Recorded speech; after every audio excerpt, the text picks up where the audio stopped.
बार बार हम सुख की प्राप्ति के निमित्त खोजते हैं, लेकिन हमारे लिए सुख प्राप्त नहीं हो पाता। आखिर सुख प्राप्ति का उपाय क्या है? कैसे हम सुख को प्राप्त करें, दुखों से मुक्त हों? कृपया मार्गदर्शन देने की कृपा करें।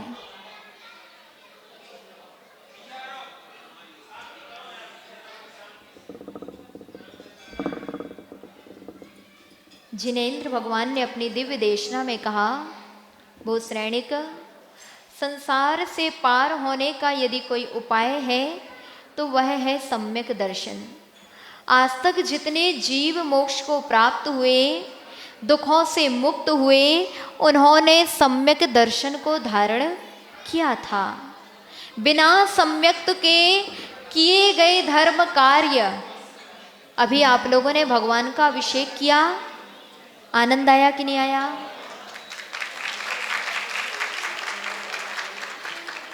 बिना सम्यक्त के ये आनंद आ नहीं सकता।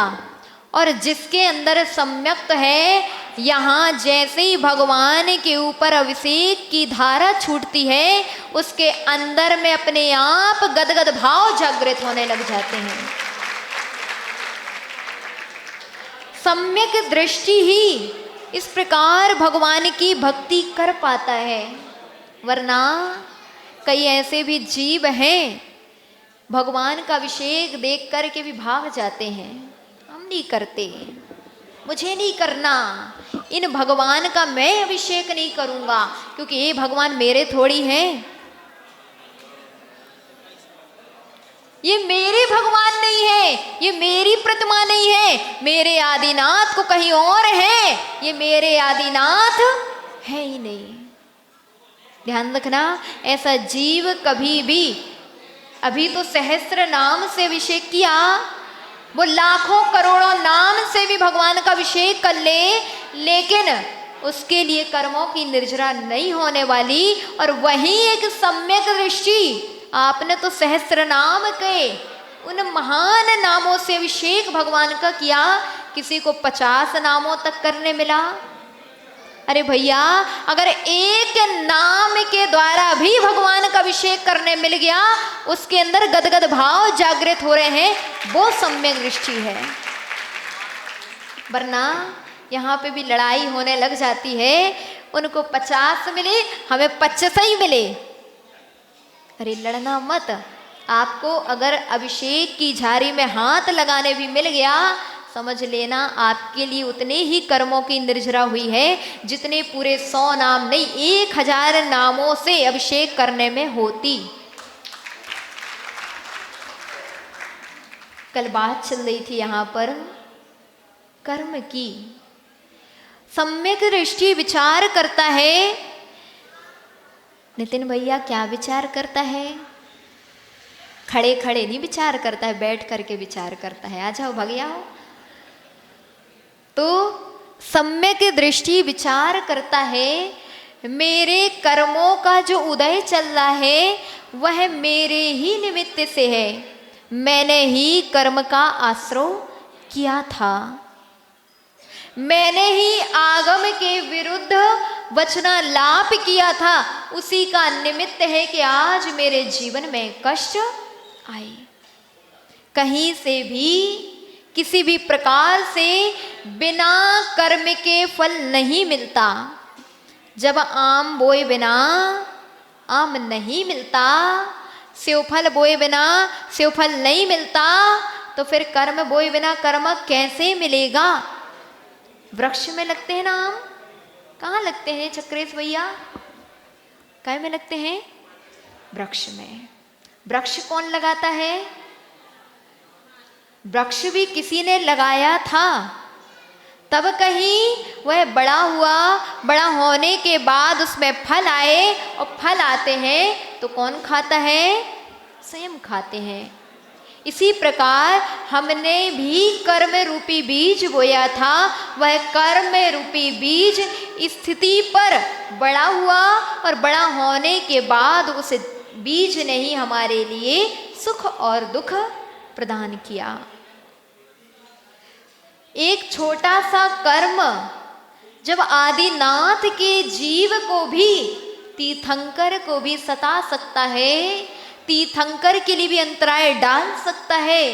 पूछ रहे थे आदिनाथ से कि भगवान आप तो तीर्थंकर हैं, आपने इतना पुण्य का आश्रय किया कि क्षण क्षण देव आपकी सेवा और रक्षा करते रहे, लेकिन कैसा कर्म का उदय आया कि आपको भी 7 माह 9 दिन तक भूखे यहां से वहां चक्कर लगाना पड़ा।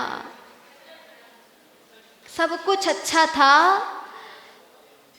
पड़गाहन करने वाले थे, लोग सोच रहे थे मेरे राजा हैं, मैं पड़गाहन करूंगा, लेकिन बताओ पड़गाहन कर पाए क्या?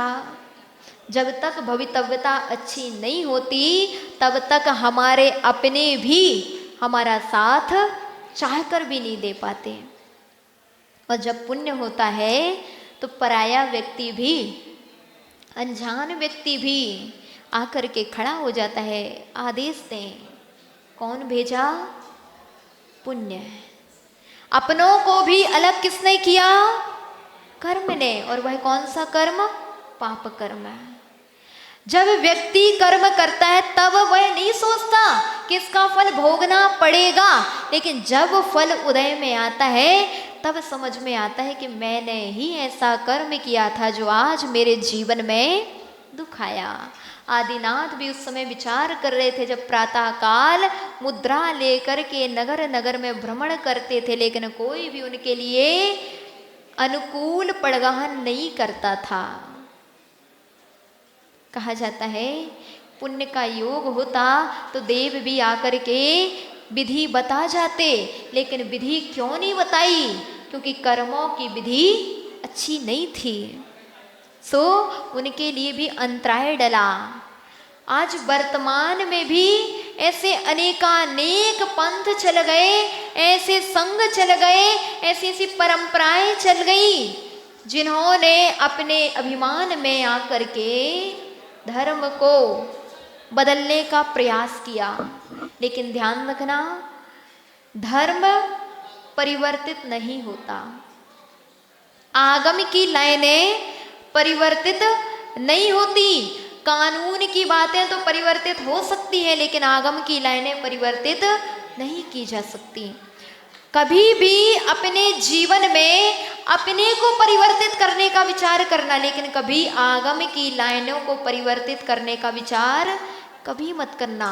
आचार्य शिव कोटि मुनि महाराज भगवती आराधना में लिखते हैं, पद मख रमण एकम जमणा रोचिरि सुदृढ़ से सम रोचंति विहु मिच्छा दिट्ठी मुड़े अब्बो।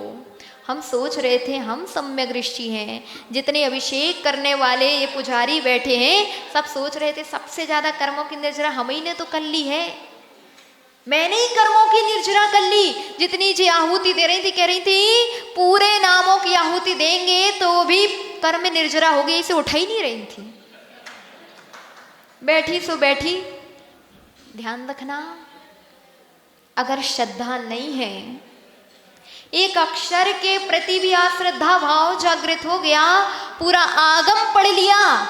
आज बड़े बड़े विद्वान हो गए, आगम के अध्येता, श्रावक भी समय सार पढ़ रहे हैं, श्रावक भी गौमठ सार, जीव कांड और कर्म कांड, लब्धि सार, छपड़ा सार जैसे ग्रंथों का अध्ययन कर रहे हैं। करो, कोई दिक्कत नहीं है, करना ही चाहिए, क्योंकि स्वाध्याय को आचार्यों ने परम तप कहा है। इस स्वाध्याय को कभी छोड़ना मत। कभी जिनवाणी को सुनने का अवसर आ जाए, आप तो ऐसे सुनना जैसे सूरजमुखी का फूल खिलता है, कब? जब सूर्य उगता है। ऐसे ही जब जिनवाणी सम्यक दृष्टि सुनता है तो उनके मुख भी ऐसे ही खिल उठते हैं। जैसे चातक पक्षी चंद्रमा को निहारता है, ऐसे ही सम्यक दृष्टि जिन गुरुओं को और जिन वाणी को श्रवण करके आनंद विभोर होते हैं। आपको आनंद नहीं आता? आना चाहिए। तो बात चल रही थी एक अक्षर का भी अगर अभिनय कर दिया, एक अक्षर का भी वर्णवाद कर दिया, पूरा शास्त्र अच्छा लगता है, चारों अनुयोग अच्छे लगते हैं, लेकिन चार अनुयोग में एक अक्षर, बोले प्रथमानुयोग की ये लाइन की ये अक्षर मुझे मान्य नहीं है। केवल इतना बस बोल दिया। आचार्य शिव कोटि मुनि महाराज कह रहे हैं पूरा शास्त्र अच्छा लगता है, पूरी लाइनें अक्षर लगती हैं, पूरे अक्षर अच्छे लगते हैं, बस एक अक्षर के प्रति भी अगर अश्रद्धान भाव जागृत हो गया, वह जीव भी मिथ्या दृष्टि है। फिर वो ऐसे हजारों लाखों करोड़ों भाव में भी भगवान की भक्ति करेगा, चारों अनुयोग का अध्ययन कर लेगा, साक्षात जिन मुद्रा को अंगीकार कर लेगा, लेकिन कोटि जन्म तप तपे ज्ञान बिन कर्म झरेते, कोटि जन्म में भी उसके कर्म नहीं झड़ सकते, कर्म निर्जरा नहीं हो सकती। वहीं एक ज्ञानी के लिए तो एक उच्छ्वास मात्र में, जितने में एक सम्यक दृष्टि एक सांस छोड़ता है, उतने कर्मों की निर्जरा वह कर लेता है, जितने कर्मों की निर्जरा एक मिथ्या दृष्टि जीव करोड़ों करोड़ों भाव में कर पाता है। ये सम्यक दर्शन की महिमा है। कल सुन रहे थे, बात पलट देते हैं, लाइन पलट देते हैं, आगम पलट देते हैं, और वर्तमान का काल का ऐसा प्रभाव है भैया, काल का प्रभाव ऐसा है। पीछे वाले जितने बैठे खड़े हैं, जितने हल्ला मचा रहे हैं, सब मौन ले लें। काल का प्रभाव ऐसा है कि इस पंचम काल की शुरुआत से ही विभिन्न विभिन्न प्रकार की पद्धतियां धर्म में विच्छेद होने लगे। श्वेतांबर कहाँ से आए थे? दिगंबरों से। दिगंबरों में ही एक पद्धति प्रारंभ हुई, जिन्होंने श्वेत वस्त्रों को धारण कर लिया, हाथ में लाठी ले ली, पात्र ले लिया, वसतिका में जाकर के भोजन करने लगे, वो श्वेतांबर कहलाने लगे। इसी दिगंबर संप्रदाय में एक संघ चला, द्राविड़ संघ, बीच बीच में आते रहे सब। उनने शुरुआत करी, बोले महाराज लोग बैठ कर के आहार करें, खड़े खड़े अच्छा नहीं लगता, और उनकी बात श्रावकों ने भी मान ली। जो साधु खड़े होकर के आहार कर रहे थे, बोले पापी है। और ये संघ की ऐसी पद्धति चल गई कि उस समय साधु बैठ कर के आहार करने लगे। श्रावकों के जोर देने पर किसने भ्रष्ट किया? श्रावकों ने। एक संघ ऐसा चला जिसका नाम था माथुर संघ। वो माथुर संघ में एक रामसेन नाम के साधु हो चुके। उन्होंने पिछी, पहले दिगंबर मुनि ही थे, पूरे दिगंबर चर्या का पालन ही कर रहे थे। दिमाग में पता नहीं कौन सी खिचड़ी पकी, बोले पिच्छी अच्छी नहीं होती, पिच्छी क्या रखना है, फालतू का परिग्रह है, बोले पिच्छी अलग करो। उन्होंने पिच्छी रखवाना बंद कर दिया। अब साधु निष्पक्ष हो गए, उसी का नाम पड़ा निष्पक्ष संघ। साधु पिच्छी नहीं रखते थे, और जो साधु पिच्छी रखते थे तो बोलते थे पाप कर रहे हैं, फालतू का परिग्रह रख रहे हैं। क्या पिच्छी परिग्रह है? नहीं, पिच्छी तो उपकरण है, पिच्छी मोक्ष का निमित्त है। लेकिन कर्म की ऐसी विचित्रता, काल का ऐसा प्रभाव, उस रामसेन मुनि ने चलन चला दिया कि पिच्छी मत रखो, क्या करना पिच्छी से। और ये भी चलन एकदम ट्रेंड में आ गया। श्रावक बोले यही सही है, वो फालतू में पिच्छी रखना है, परिग्रह क्या मतलब? बोले देख के बैठो, देख के उठो, जरूरी है पिच्छी से मार्जन करना, पिच्छी बंद। फिर एक और पंथ चला, कांची पंथ। इस कांची पंथ ने, अभी इसकी विशेषता और है, जो माथुर संघ वाले थे उन्होंने पिच्छी बंद की। पिच्छी बंद की सो की, बोले जिन प्रतिमाओं को मैं प्रतिष्ठित करूंगा उन्हीं को नमस्कार करूंगा, वहां की सब प्रतिमा ही नहीं है, किसी को नमस्कार नहीं करते थे। अपने संघ के साधुओं को नमस्कार करते थे, दूसरे संघ के साधुओं की अभिनय करने लगे। कौन? माथुर संघी। बोले सब पिच्छी लिए हैं क्या? बोले बोले पिच्छीधारी है, परिग्रह लिए हैं, इनको नमस्कार नहीं करेंगे, जो बिना पिच्छी के रहेंगे उनको नमस्कार करेंगे। परंपरा चल गई। अथवा उनके जितने श्रद्धालु भक्त थे उन सब ने केवल उनको नमस्कार करना प्रारंभ कर दिया जो बिना पिच्छी के थे। बहुत बड़ी परंपरा चल गई, हजारों लाखों लोग उनके अनुयायी बन गए। अब जो पिच्छीधारी साधु नगर में आ जाए उनके लिए चौका नहीं लगाते थे, उनका पड़गाहन नहीं करते थे, उनको आहार दान आदि नहीं करते थे, बस आए और विहार कराते थे। क्यों? परिग्रह लिए हैं, काय का? पिच्छी का। ऐसी परंपरा चली।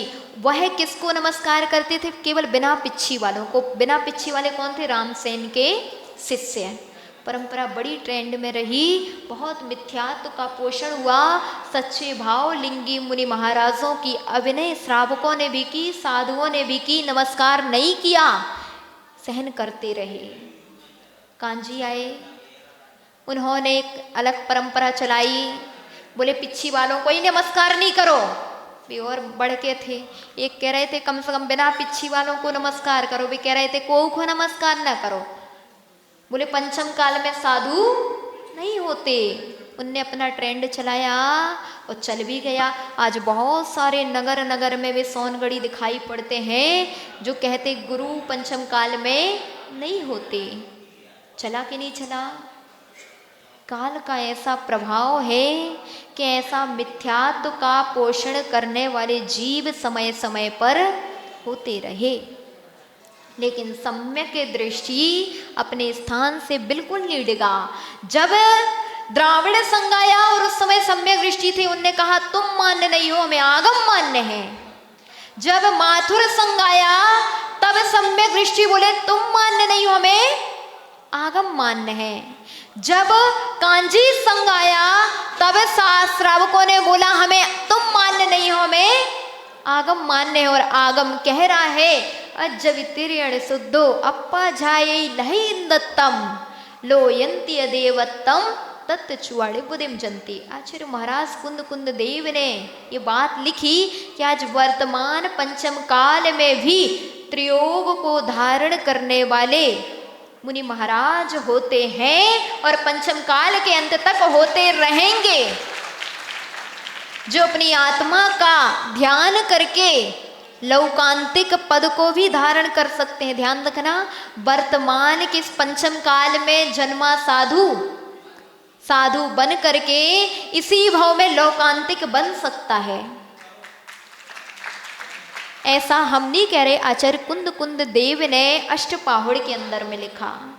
वह जीव सौधर्मेंद्र भी बन सकता है जिसने पंचम काल में दीक्षा ली और तप किया है, वह भी सौधर्मेंद्र बन सकता है और वहां से च्युत होकर के, वहां से आकर के यहाँ से निर्वाण को भी प्राप्त कर सकता है। फिर कौन कहता कि साधु नहीं होते? कौन ने कहा? मिथ्या दृष्टियों ने। और माना किसने?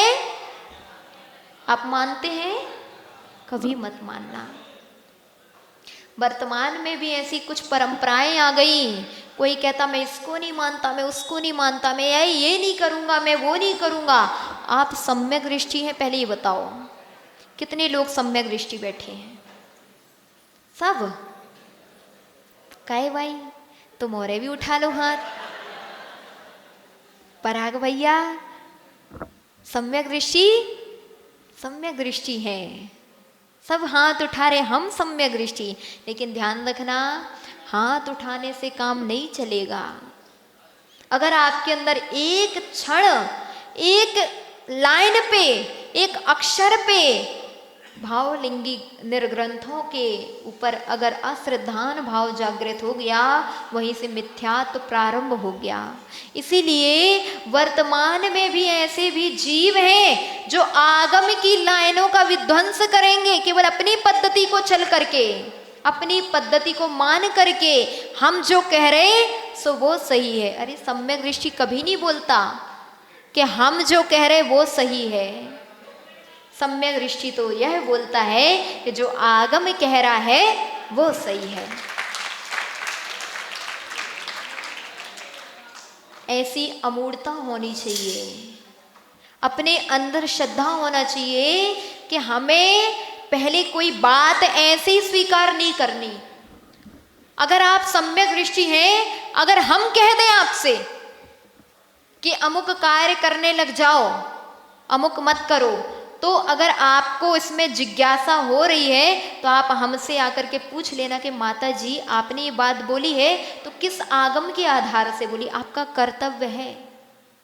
आंखें बंद मत कर लेना, आंखें बंद आज, क्योंकि काल का ऐसा प्रभाव है। चंद्रगुप्त मुनि महाराज के लिए 16 स्वप्न दिखे। 16 स्वप्न में एक स्वप्न दिखा था कि चंद्रमा में छेद हैं। क्या दिखा? चंद्रमा में छेद है और उसका फलादेश भद्रबाहु आचार्य ने किया था कि इस काल में खोटे साधु भी होंगे, खोटे श्रावक भी होंगे, लेकिन छेद ही है, चंद्रमा पूरा काला नहीं है। इस पंचम काल में भी भावलिंगी साधु होंगे और अच्छे श्रावक भी होंगे। इसीलिए हर साधु कुछ भी कहने लग जाए वो मान्य मत करना। एक अभव्य जीव भी बोले ये कैसे झूठ बोल सकते हैं, बोल सकते हैं। अगर अभव्य जीव है, अभव्य जीव भी दीक्षा लेता है और दीक्षा लेकर के अपनी मन गढ़ंत बातें आपको प्रेषित कर सकता है, नौवे ग्रैवियक तक जा सकता है, लेकिन ऐसे अभव्यात्माओं की बात मत मानना।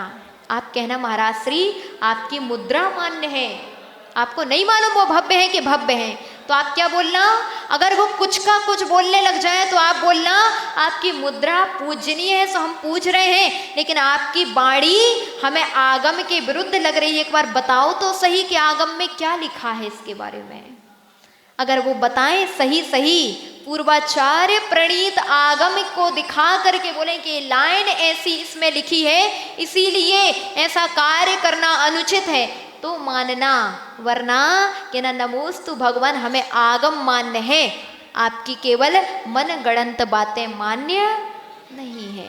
ये श्रद्धा अगर हुई तो आप कहलाएंगे सम्यक दृष्टि, वरना कितना भी धर्म ध्यान करते रहें, सब कर रहे हो, काय कर रहे, काय कर रहे, ये पता ही नहीं काय कर रहे।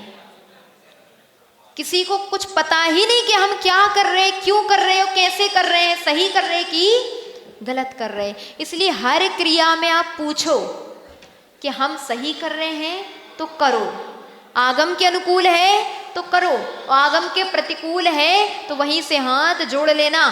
श्रेष्ठ से श्रेष्ठ कोई जीव आपको कह दे, जिसकी ख्याति पूजा लाभ सब कुछ संसार में फैला हो, वो भी आकर कह दे कि तुम ऐसा करना, तो भी कहना हमारे लिए आगम मान्य है।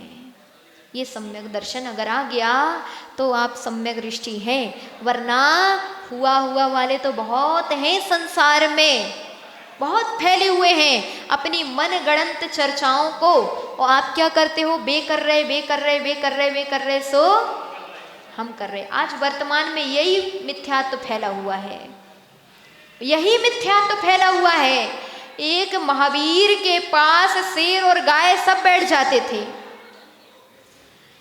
महावीर भगवान के पास एक निर्ग्रंथ साधु के पास शेर भी आकर के बैठता है, गाय भी आकर के बैठती है। आप वो पोस्टर देखो, हमने स्पेशली लगवाया है कि निर्ग्रंथ योगियों के पास शेर भी आकर के बैठता है, गाय भी आकर के बैठती है, लेकिन मिथ्या दृष्टि जीव गाय और शेर से बहज होता है। निर्ग्रंथ साधुओं के चरणों में आने का मन नहीं करता, उनका आ नहीं पाता, भगवान की भक्ति करने का उनका मन नहीं हो पाता। कौन रोकता है? मिथ्यात्व। यानी वो गाय से भी बहुत बड़ा त्रियंच है, शेर से भी बहुत बड़ा त्रियंच है। त्रियंच है कि कोई और है, पता नहीं कौन है, कि उसको जिनवाणी अच्छी नहीं लगती, गुरुओं की वाणी अच्छी नहीं लगती, भगवान में भी अपना पराया नजर आता है। बोले हम पूजा एक बार तो इतनी विडंबना आ गई, बोले एक जगह पे सोर सूतक हो गई, वहां पे 5 बेदियां थी, एक सिंघैयों की बेदी थी, एक कालाओं की बेदी थी, एक बाकली वाले की बेदी थी, एक मड़वैयों की बेदी थी, बहुत सारी ऐसी अलग अलग बेदियाँ थी। अब एक वालों की पता नहीं कौन से बाकली वाले थे कि वे काले थे कौन थे, उनकी सोर सूतक पड़ गई। अब सोर सूतक पड़ी सो बेदी पूरी खाली, कोई अभिषेक करने वाला नहीं। दूसरे से बोला कि तुम चले जाओ, बोले हम नहीं जाते, उनकी बेदी है वे ही करें। मतलब भगवान में भी अंतर आ गया। उन्हें तीन लोग के नाथ हैं, सही बैठे हैं, वो नहीं दिख रहा है, उनकी बेदी है सो वे आकर के करें। अब वो जीव कितना भी भगवान की भक्ति करेगा, क्या कर्म की निर्जरा हो सकती है? नहीं हो सकती। इसीलिए हम कहेंगे भैया भक्ति करो, लेकिन कैसी करो? युक्ति के साथ करो। हमारे लिए एक एक प्रतिमा, एक एक साधु, एक एक आगम मान्य होना चाहिए। नहीं ये नहीं मानते, ये नहीं मानते, ये नहीं मानते, यही शंका है। क्या कर रहे हैं आप? शंका कर रहे हैं, और यही शंका आपके लिए कर्मों का आश्रय करा रही है। इसलिए कहेंगे भैया पढ़ो, स्वाध्याय करना चाहिए, प्रत्येक श्रावक को स्वाध्याय करना चाहिए। नहीं तो वर्तमान में भी माथुर संघ जैसे संघ खड़े हो जाएंगे, वर्तमान में भी द्राविड़ संघ जैसे संघ खड़े हो जाएंगे। उस समय धर्म की रक्षा कैसे हुई मालूम? आगम को देख करके। आगम में पढ़ा गया कि भैया निष्पक्ष साधु नहीं होते, पिच्छी सहित होते हैं। तो उस समय मालूम पड़ा तो पिच्छीधारी साधुओं की वंदना करने वाले श्रावक भी हो गए, वरना आज भी वही परंपरा चलती और हम आपके सागर में आते, कहती आपको थोड़ी पूछते माता जी, हम आप तो पिच्छी लिए हैं। और जबकि वे हमारे रामसेन कह रहे हैं कि पिच्छी वालों को पूजना नहीं चाहिए। भैया रामसेन को मत मानना, कोई ऐसे कौरव सेन को मत मानना, कोई ऐसे कोई आचार्य उपाध्याय साधु आरिका छुल्लक छुल्लिका हो जो अपने मन गणंत कहानियां आपको प्रेषित कर रहे हो, उनको मत मानना। आपको इतना सभी किंचित भी मिथ्यात्व का दोष नहीं लगेगा। आपको सम्यक्त की ही पुष्टि करने का पुण्य लगेगा। और कहीं आपने आगम को देख करके भी आगम को नहीं माना। एक बार हम लोग एक जगह गए हुए थे, एक पंडित आए, सुनना बातें हो गई पूरी, काय चाचा हो गई पूरी बातें, सुधीर चाचा से बोल रहे आ जाओ बैठ जाओ सो। तो एक जगह हम लोग गए, बस 5 मिनट और लेंगे। वहाँ पे किसी ने एक प्रश्न किया कि माता जी आपके संग में ऐसा ऐसा आपके यहाँ होता है, उन दूसरे संगों में नहीं होता, ऐसा क्यों? हमने कहा आगम, हमने शास्त्र दिखा दिया। वो शास्त्र उन्होंने लिया और घर तक ले गए। हमने कहा आराम से बैठ के पढ़ लेना। दूसरे दिन वो आए, पंडित थे, ज्ञानी, कोई संस्था से पढ़ के आए थे। आए, उसमें हरिवंश पुराण का उद्धरण था, उत्तर पुराण का प्रमाण था, पद्म पुराण का प्रमाण था, तिलोय परिणति का प्रमाण था, सर्वार्थ सिद्धि का प्रमाण था। यानी बड़े बड़े आचार्यों के पूर्वाचार्य प्रणीत ग्रंथों के प्रमाण थे। वो व्यक्ति आया, बोले माता जी ये है पुस्तक। हमने कहा देख ली आपने, पढ़ ली? बोले पढ़ ली। बोले माता जी इसमें तो सब प्रथमान योग की बातें लिखी हैं। क्या लिखी हैं? प्रथमान योग की बातें लिखी हैं। पूरे पद्म पुराण, हरिवंश पुराण, उत्तर पुराण की बातें लिखी हैं, जिस सिद्धांत से घटित थोड़ी होती, तो जो हमारे लिए मान्य नहीं है। कौन बोला? पंडित बोला, मिथ्या दृष्टि बोला। पंडित ऐसा नहीं बोल सकता। पंडित के लिए तो पद्म पुराण का नाम भी नाम लेते हैं और उसके हाथ जुड़ जाते हैं, वो पंडित है। और जिसको पद्म पुराण के उल्लेख देख करके भी बोले जे हमें मान्य नहीं है, वो काय का पंडित? वो तो मिथ्या दृष्टि है। हम समझ गए। हमने कहा अंदर में अभी कालिमा उतरी नहीं है। हमने कहा अच्छा पद्म पुराण मान्य नहीं है आपको? शांत रह गया। उत्तर पुराण मान्य नहीं है? शांत रह गया। हरिवंश पुराण, सर्वार्थ सिद्धि, पूजपाद आचार्य विरचित, शांत रहा। हमने कहा भैया जी बताओ वर्तमान युग तुम्हारे लिए मान्य है कि नहीं है? बोले हमें मान्य नहीं है, सिद्धांत से घटित नहीं होता। हमने कही तुम्हारे पापा हैं? बोले हाँ। हमने पापा के पापा? बोले रहे हुए।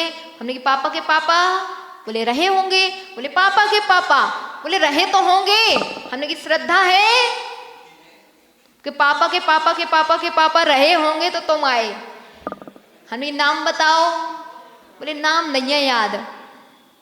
हमने कही इतनी तो श्रद्धा है कि तुम्हारे पापा अगर हैं तो तुम्हारे पापा के पापा के पापा के पापा के पापा के पापा रहे होंगे, इतनी तो श्रद्धा है। अब बताओ, हमने कहा सिद्धांत से घटित करो कि रहे हैं पापा के पापा। बेचारा शांत रह गया, इतना सा मुंह रह गया उसका। हमने कहा भैया ऐसा कभी मत करना, तुम विद्वान हो, तुम्हारे द्वारा ये श्रावक सीखेंगे और अपने आगम ग्रंथों में तुमने केवल सिद्धांत की बातें रट ली। लेकिन ध्यान रखना, सिद्धांत की बातें हमारे लिए मान्य है, लेकिन प्रथमान योग भी हमारे लिए वैसा ही मान्य है जैसा सिद्धांत मान्य है। आचार्य समंत भद्र मुनि महाराज कह रहे प्रथमान योगम अर्थाख्यानम चरितम पुराणमपि पुण्यम बोधि समाधि निधानम बोधति बोधा समीचीनम। प्रथमान योग भी बोधि समाधि का निधान है। कौन कह रहा है? समंत भद्राचार्य, जो प्रकांड विद्वान थे, जिनके सामने लोग जाने से डरते थे, वो आचार्य महाराज कह रहे हैं, जिन्होंने आप्त मीमांसा जैसे गहनतम ग्रंथों का सृजन किया। वो क्या गलत बोलेंगे? नहीं बोलेंगे, कभी गलत नहीं बोलेंगे। जब उन्होंने उस ग्रंथ का सृजन किया, वो ये बात कह रहे कि प्रथमान योग बोधि समाधि का निधान है, तो कोई जीव कैसे कह सकता है कि प्रथमान योग हमारे लिए मान्य नहीं है। आज विडंबना इसी की है। और ऐसा करके लोग कहते इनको चौका मत लगाना, उनको चौका मत लगाना, वो आए सो उनको चौका मत लगाना, उनको बिहार करा देना। 3 टाइम की सामायिक, 3 टाइम का प्रतिक्रमण, 4 टाइम का स्वाध्याय, सब क्रियाएं पालन कर रहे हैं, और तुम कह रहे बिहार करा देना, तुम कह रहे उनको आहार मत देना। और ऐसे जैसे माथुर संघ के अनुयायी हो गए, ऐसे आज बहुत सारे अनुयायी भी हो गए हैं। वे कह रहे हम बिल्कुल उनकी नहीं मानते, हम आगम की नहीं मानते। अरे भैया, जब तक आगम की नहीं मानोगे तब तक 3 काल में तुम्हारा कल्याण होने वाला नहीं है। इसलिए आप श्रद्धा करो। जब आगम में लिखा है कोई बात, आगम ने लिखी है, तो हमारे लिए तो आंखें बंद करके भी मान्य होना चाहिए। वो सम्यक दृष्टि है। वरना अनादिकाल व्यतीत हो गया भ्रमण करते करते। हम कह रहे आलू में कहाँ दिख रहे जीव? क्या बोलते हैं गुड्डू भैया? क्या बोलते? कहाँ दिख रहे एक भी जीव? देखो साफ सुथरो सफेद आलू है। लौकी तो फिर भी काली हो जाए है बने के बाद, लेकिन आलू देखो कितने साफ सुथरे रहते हैं। तो ऐसे भाव कभी नहीं आना चाहिए। आलू साफ सुथरा है, लेकिन अनंत काय जीवों से भरा पड़ा है। कम से कम श्रद्धान करना, मैं पाप कर रहा हूँ ये श्रद्धा करना, खाओ चाहे ना खाओ, लेकिन इतनी श्रद्धा करके रखना मैं बहुत बड़ा पाप कर रहा हूँ आगम की अवहेलना करके। अगर इतना भी आ गया, इतना भी मन में आ गया, तो भी आलू खाते खाते किंचित पाप का आश्रव से बच जाओगे। अगर इतना मन में आ गया, सफेद आलू एकदम साफ सुथरा आलू है, पराग भैया खाए में कहाँ पाप लग रहा है?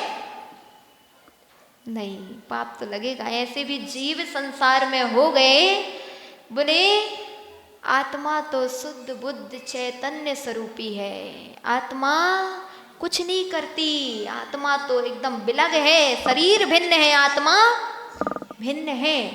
ऐसी व्याख्याएं करते हैं कि आत्मा अलग है, शरीर अलग है, आत्मा कुछ नहीं करता है, पुद्गल का परिणमन पुद्गल में है, जो कर रहा है सो पुद्गल कर रहा है। आलू भी खाएगा तो कौन खाएगा? पुद्गल खाएगा, उसमें आत्मा का किंचित भी बंध नहीं है, तो आत्मा कुछ नहीं कर रहा। कौन कर रहा है?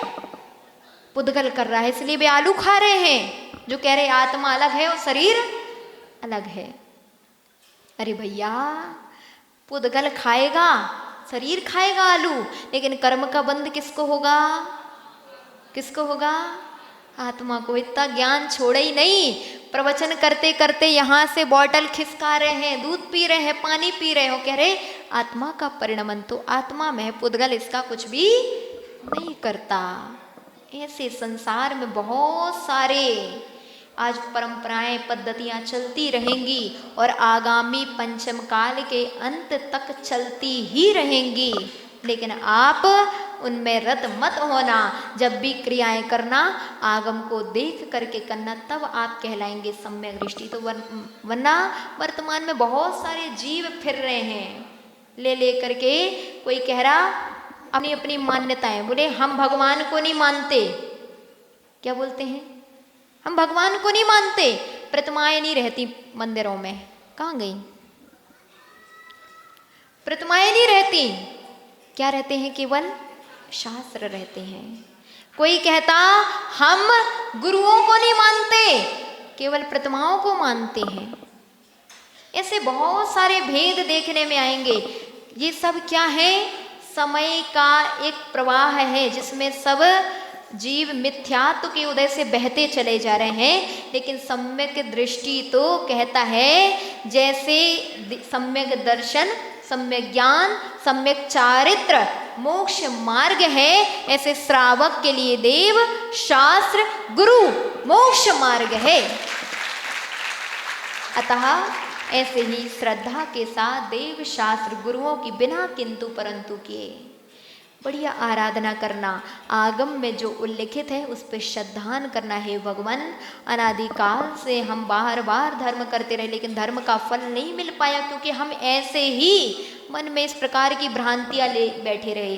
लेकिन अब जो भी भगवान होंगे, चाहे वो आदिनाथ हो, चाहे ऊपर के मुनि सुब्रत हो, चाहे और ऊपर के दूसरे भगवान हो, सबके लिए बारंबार और बराबर नमस्कार करेंगे। क्यों? क्योंकि सबकी भक्ति करेंगे तो सबसे पुण्य मिलेगा। अगर एक की भक्ति में लग गए तो हम एकांतिक में पहुंच जाएंगे, और एकांतिक का कभी मोक्ष नहीं होता, एकांतिक की कर्मों की निर्जरा नहीं होती। गुरु भी जो भी आ गए, अभी भी जिज्ञासा श्री आई है, दूसरी बार कोई और श्री आएंगी, कोई और सागर आएंगे, कोई और मति आएंगी, तो सबकी जैसी आज अभी वर्तमान में भक्ति कर रहे हो, ऐसी ही भक्ति तब भी करते रहना जब कोई और आए। ये मत कहना जे हमारी पार्टी थोड़ी है। अभी वर्तमान में लोग क्या कह रहे, बोले जे हमारी पार्टी वाली माता जी नहीं है, बोले हमारी तो वे पिछली बार आए थे, बे थे, हम उनकी भक्ति करेंगे, अब जे थोड़ी हमारी है। और दूसरों जो आते हैं उनको भी कहते जित अपनी वाली थोड़ी, तुम भूल गए बे वाली थी अपनी, बे थे अपने, उनको मानो। अब तुम इनके पास भी जाने लगे, तुमने तो पार्टी बदल ली। कहाँ गए कहवे वाले, पार्टी बदल ली। अरे भैया, सम्यक दृष्टि की कोई पार्टी नहीं होती। सम्यक दृष्टि के लिए तो हर पिछीधारी मान्य होता है। पार्टियां तो मिथ्या दृष्टियों की होती है। बोले हमने पिछली बार अथवा कभी भी पूजा भक्ति कर ली, रोज आहार देने गए, दिन भर बैठते थे।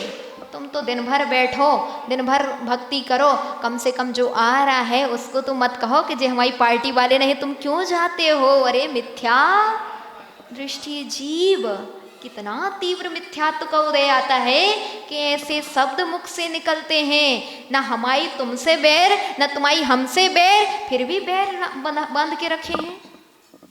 मत बांधना, हम कहेंगे मत बांधना। अपने कर्मों की निर्जरा करने चाहते हो, देखो हमसे बैर करोगे, हमारा क्या बिगड़ने वाला है, हमारा क्या बिगड़ने वाला है। हम तो जैसे हैं वैसे ही हैं। 4 महीना होंगे पिछी कमंडल उठा के जे चले, लेकिन जो हमसे बैर रखेंगे, हम नहीं, हम तो बता रहे एक, हम नहीं, कोई भी रत्नत्रयधारी से अगर मन में आ गया हम इनको नहीं मानेंगे उनको नहीं मानेंगे, वे तो पिच्छी कमंडल के द्वारा सिद्धावस्था को भी प्राप्त कर लेंगे, लेकिन तुमने पिच्छी कमंडल में भी भेद किए हैं तो तुम संसार में ही पड़े रह जाओगे। और ऐसे जीव को क्षण क्षण कर्मों का निरंतर आश्रय होता है, निरंतर कर्म का आश्रय करता है, जो इस प्रकार का भेद साधुओं के प्रति भी करता है। इसलिए मन में श्रद्धा बना के रखना कि हमारे लिए सभी साधु मान्य है, सभी आगम मान्य है और सभी भगवान मान्य है, क्योंकि हमें अपना कल्याण करना है। ये तो कौन है? निमित्त है। दर्पण में हम क्यों देखते हैं? दर्पण में संदीप भैया क्यों देखते हैं? कंघी अंगी अच्छी हुई कि नहीं हुई, इसलिए तो देखते हैं ना भैया। क्यों देखते दर्पण में? इसीलिए देखते हैं कि कहीं पाउडर ज्यादा तो नहीं उछल गया। थोड़ी पोंछ लेते हैं, कंघी वंगी अगर पटिया सही नहीं पड़ी है तो पाड़ लेते हैं, इसीलिए दर्पण देखते हैं। इसी प्रकार प्रत्येक रत्नात्रयधारी आपके लिए दर्पण है। इनको देख करके अपने आप को सुधार लेना, वरना अगर इन्हीं में देखते रह गए, दर्पण में धूल लगी है, दर्पण काला पड़ गया, दर्पण ये हो गया, दर्पण तो दर्पण है, जैसा है वैसा ही है, उसमें देख करके आप अपने को सुधारो, उन्हें सुधारने का प्रयास मत करो। जौरी आदिनाथ भगवान की आज जिन ने भी यह जिन सहस्र नाम अभिषेक में हिस्सा लिया है, आपने शायद पहली बार ये किया हो।